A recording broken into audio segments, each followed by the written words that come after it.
What's up, everyone? It's Kevin here at the Creative Table, joined by Andy, the one and only Eli, and from a land far away, Scotty. Scotty don't. Ahoy. So, ahoy.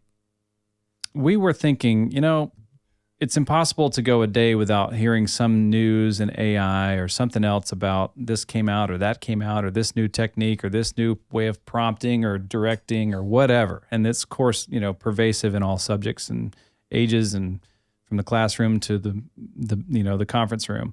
So, but taking a step back and just, looking at sort of this philosophy of how people respond to AI, it's interesting because on a personal front, I have kids. Andy, I know you got kids. Scott, you got kids? You got kids, right? I'm not sure. Eli, you better not have any kids yet. Yeah. I do. I hope to meet them one day. It's got sad all of a sudden. Oh, man. Well, bummer of an episode. Maybe we can use AI to help you find them, Scott. That is another episode. Yes. Yeah, I got two boys. But like my daughter, one of my daughters, 7th grader, 12 years old, we've kept her from technology. She was, we've homeschooled our children. They're brilliant. I'm not saying I'm keeping them in the closet away from technology, but the idea of she's not familiar with, how to whiz around on a Mac, on a MacBook Air or whatever. But she's in this class, computer applications, right? And just the philosophy I'm seeing in terms of how schools, and I don't know if it's the same way, Eli, if you have any ideas about this in terms of how the colleges are responding, but at the middle school and high school level, it is you touch AI and you are getting a 0, right? It is just not accepted for you to even use that as a resource. Do not use AI. And I get it's sort of this, to me, it feels like this broad brush response. Oh yeah.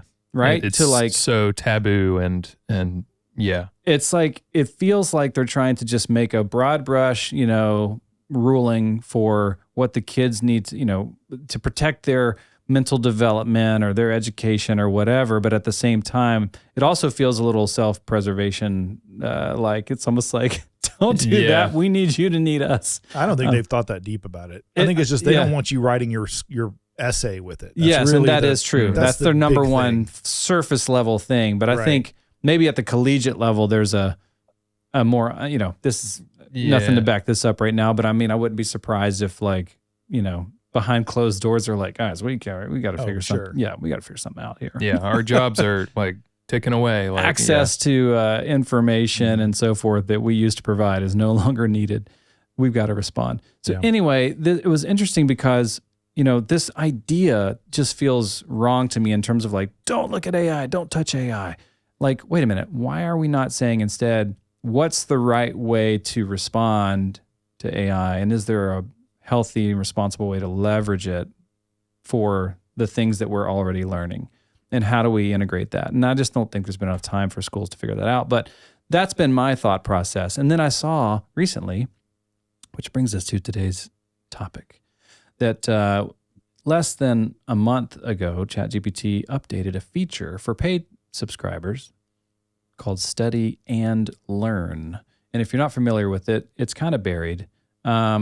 If I were to share my screen, I don't know if you guys can see it at the moment. Let's just say if you're logged into your account and you come down here to the plus icon, which normally just means it says add files and more. So you're well, I'm not adding a file, so I'm not going to use that. And more. But wait. So you hit the plus button and then you're oh, all this stuff. I don't know what use connectors does. There's so much to unpack here. But if you go to more, ding, ding, ding, ding, the first option here, Study and Learn. And so now what you've just done is not just study, which this is a little confusing because study is found over here on the base GPT. If you're just on chatgpt.com, you've got study. Not logged in. Not logged in, right?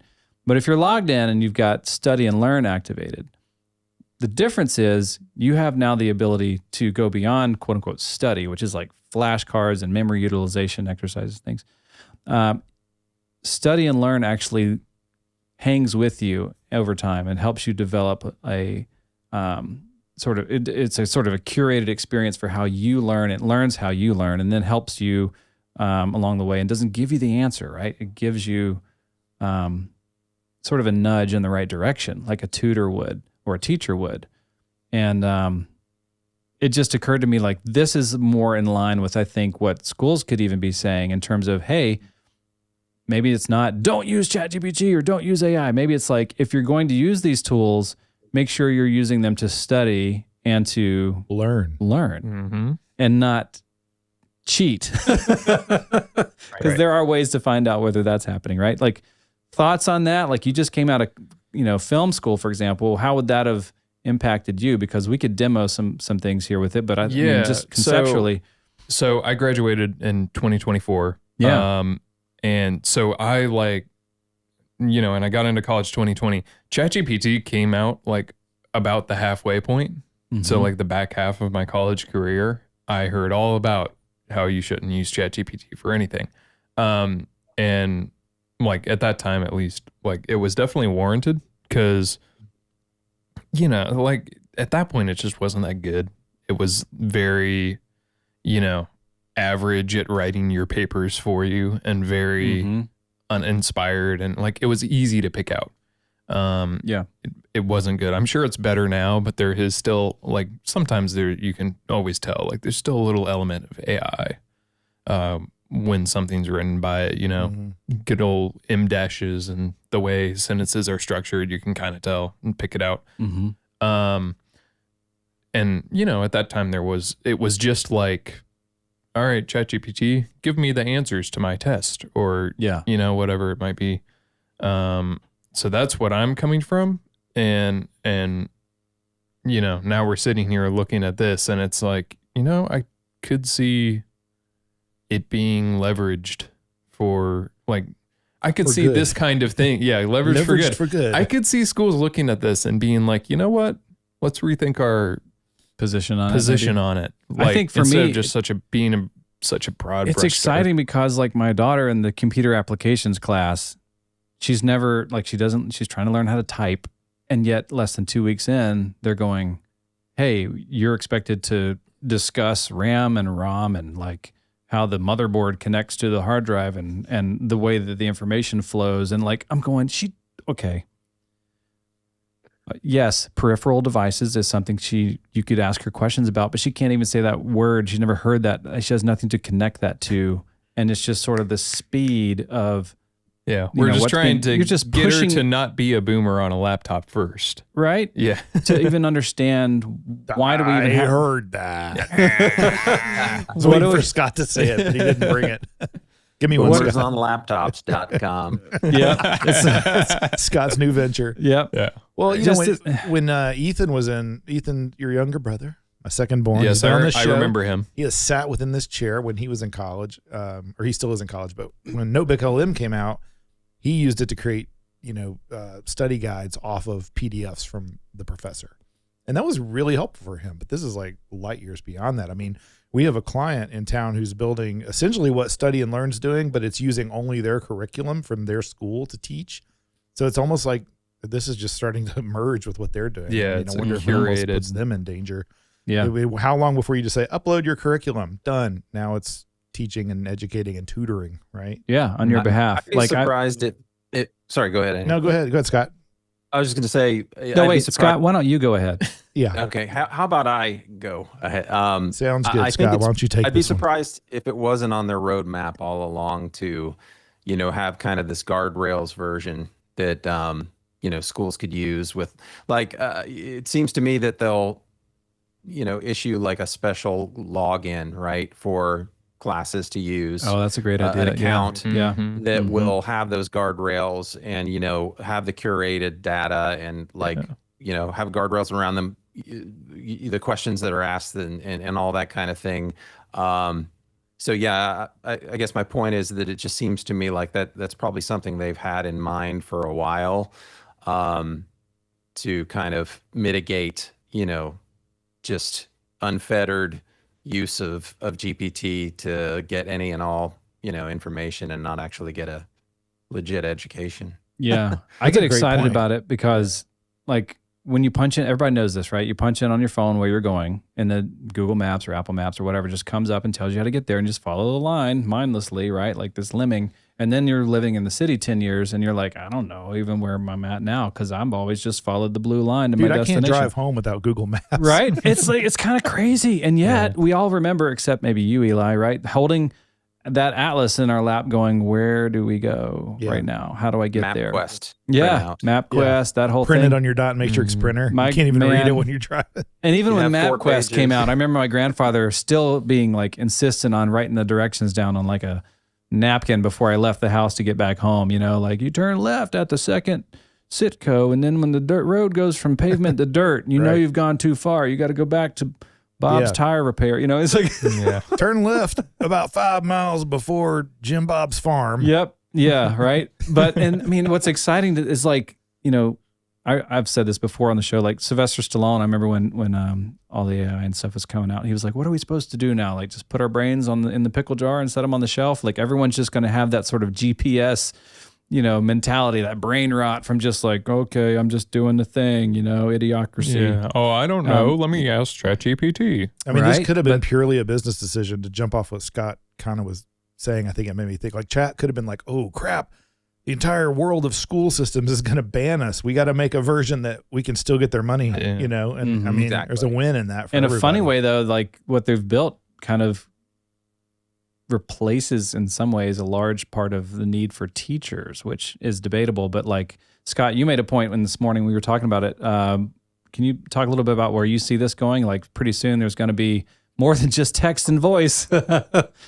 Yeah, I mean, it would not surprise me if within the next few years, you know, OpenAI acquires like a HeyGen, you know, and they essentially really index hard on marrying kind of the realistic avatar technology with what they're already doing, and so you have that added kind of interface component to it, and so the next thing you know, you've got interactive AI generated instructors and professors and that have those same guardrails built in, and so I can definitely see that, you know, real human teachers kind of eventually going away. In a large part.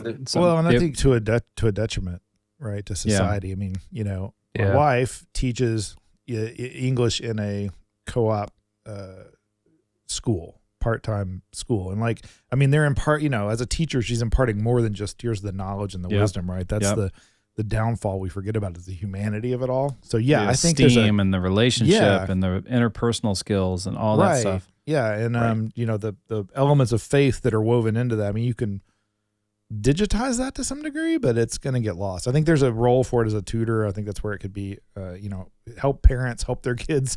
Parents who can't do calculus, you know, now I can help. Son, I don't do math good. I don't know what you're doing. Yeah, but I can run the chats. Let me fire it up and help you out.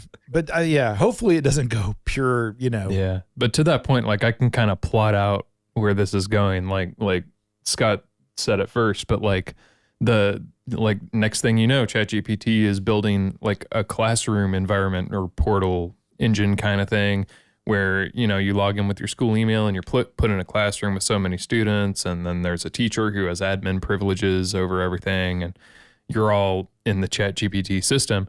And then like, it isn't far-fetched to say that like, oh, what do we need the teacher for? We can have a more impartial computer, you know, more individualized and impartial and fair. And they'll justify it because they get the data. Right. Like, we were reminiscing about this idea of like the fourth grade teacher memory, right? Like I had Mrs. Estep, and I remember kind of what she looked like. I remember the feeling I had, like that whole thing. If you don't remember what someone said, you remember how they made you feel.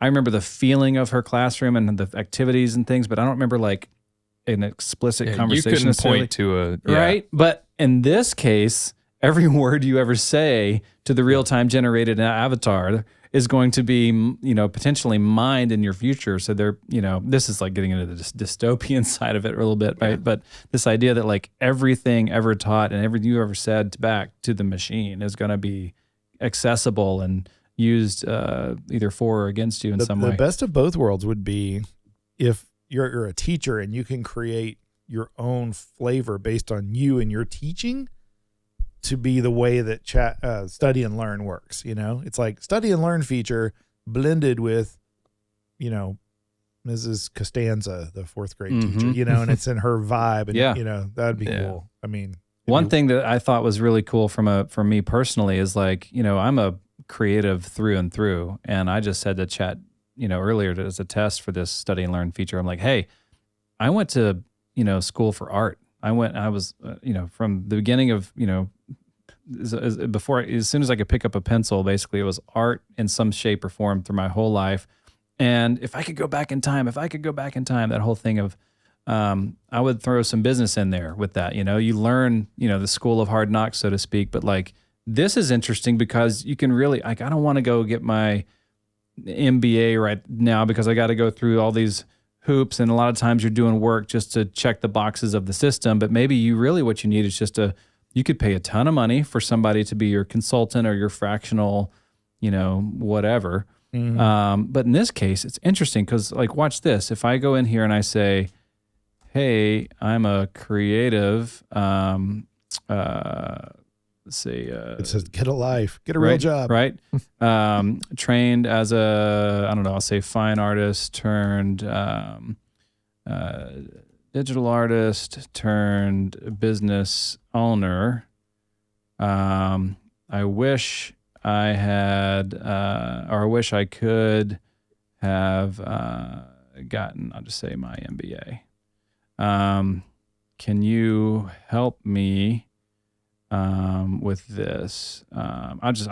This is just part of the moment prompt. See what it says, right? It's like, nope. Yep. You went the wrong way. You're Good luck hopeless. next time. Definitely add a layer of structure what you're already doing, right? Let me ask. And so now we've already got these clarifying questions, these nudges. Let's go. You know what? Hey, you know what? Let's go. I'd love to learn. I'm just making this up. You know where this is going to take off, Scott? You know what's going to be the impetus is like, let's bring back Foxworthy. Are you smarter than ChatGPT? There you go. Ooh, Boom. I like it. We got connections. We can reach out short to season. Yeah. Episode 1. Nope, you're wrong. So now it's already educating, right? And do you want me to walk you through these basics? Like, yeah, like. That's good.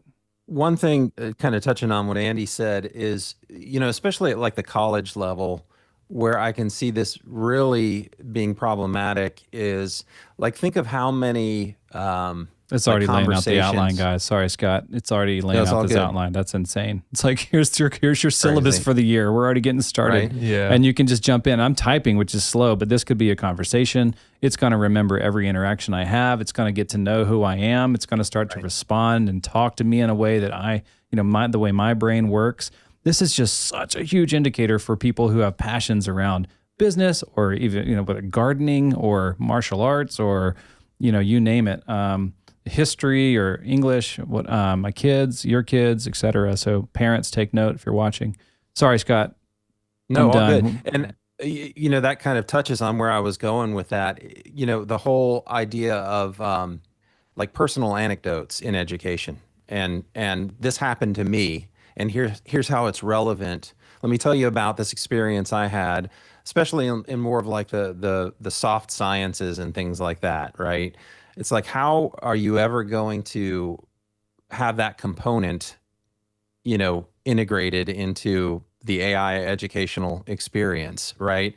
Like those rabbit holes that you go on in conversation with a professor about a particular topic that, didn't necessarily mean to go in that direction, right? But you gleaned from that a lesson that was way more impactful than anything that was in the textbook, right? And I think that happens a lot. Those kind of like personal anecdote driven lessons. And that's to me just a critical component to learning that I think, how would you ever replicate that? In the case of like building your own avatar, maybe with data that you feed it, about yourself as sort of a stand-in or an assistant as a teacher or a professor, maybe to some extent that would do it or accomplish that. But yeah, I don't know. You know what I'm saying? I just feel like that some of the biggest, greatest lessons, greatest things that have motivated me have been off the main path. They've been accidents. Yeah. Yeah. Well, let me tell you what happened to me here and how this impacted me and how what we're talking about here is relevant and fits in with this. Totally. Yeah. It's almost, it goes back to like the students in Miss Costanza's class need to be using study and learn through that lens.